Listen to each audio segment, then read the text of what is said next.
All right, so right before break, we talked about substitution method. We are going to be taking a couple notes in your blue packet, but before we get to that, I just want to kind of remind you of what we said.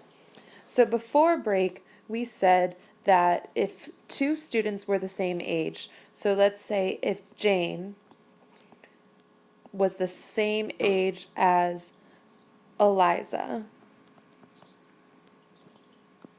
and if Eliza was the same age as Lindsay, then we could say because Jane is equal to Eliza, and because Eliza is equal to Lindsay, we can then kind of ignore Eliza, no offense, Eliza, and say that Jane is equal to Lindsay.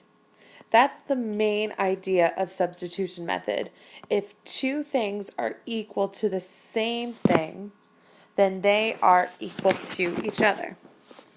So if you flip to page 4 in your blue packet,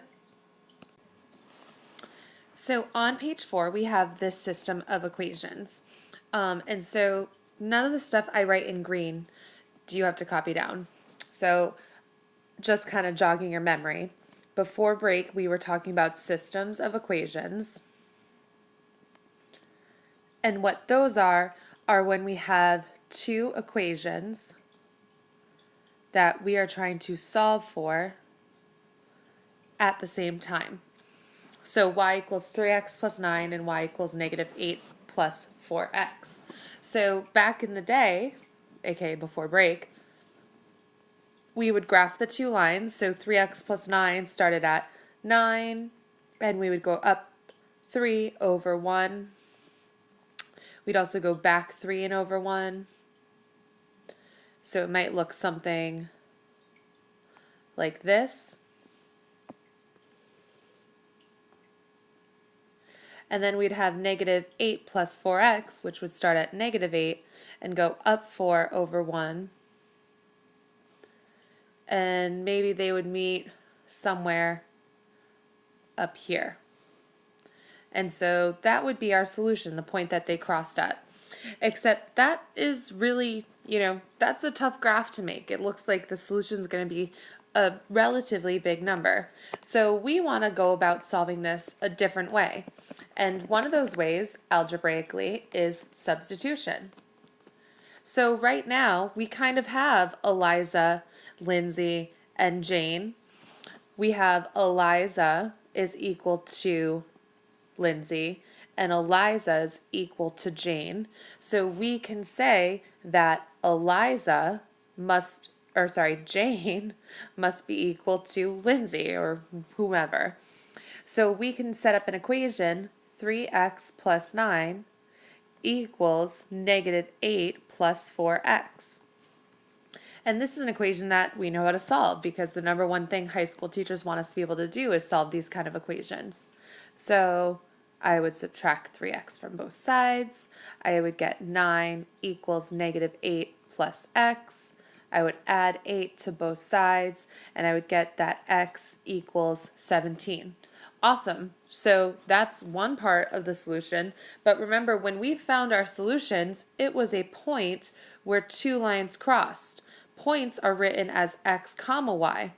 So we have the first part of that. We have the 17. We still need to find the y. So to find y, we're going to take one of our equations. Doesn't matter which. I'm going to take the top one. And we're going to plug in the x value that we just found. So y is going to be equal to 3 times x, well, x we just found is 17, plus 9, which tells me that y has to equal 60. So the point at which these two lines would cross would be 17, 60. Again, I wouldn't want to do that on a graph. 17, 60 would take a lot of graph paper to find where they cross. So that is my solution.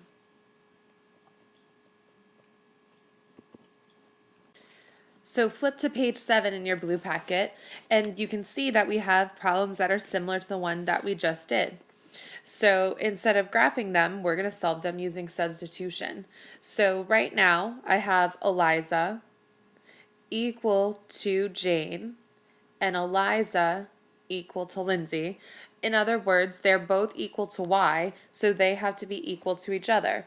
So 7x minus 10 has to be equal to negative 3.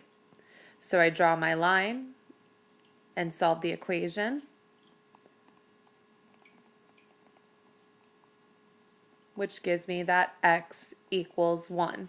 So that's the x value. To find the y value, I'm going to take one of the equations, it doesn't matter which. Y equals 7x, well, x I just found is 1, minus 10. So if I do that out, I get y equals negative 3. And we always write our solutions as a point or as an ordered pair. So the solution is 1 comma negative 3. I'm going to do one more with you guys.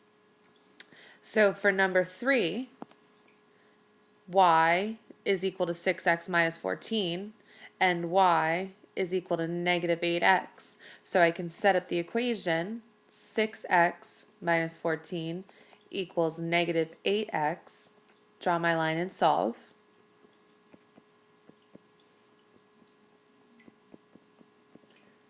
So solving this equation, I get that x is equal to 1 again. And I'm going to take one of my equations, doesn't matter which, and plug in 1 for for x. So I get y equals 6x, 6 times 1, minus 14. So y equals negative 8. So my solution as an ordered pair is 1 comma negative 8.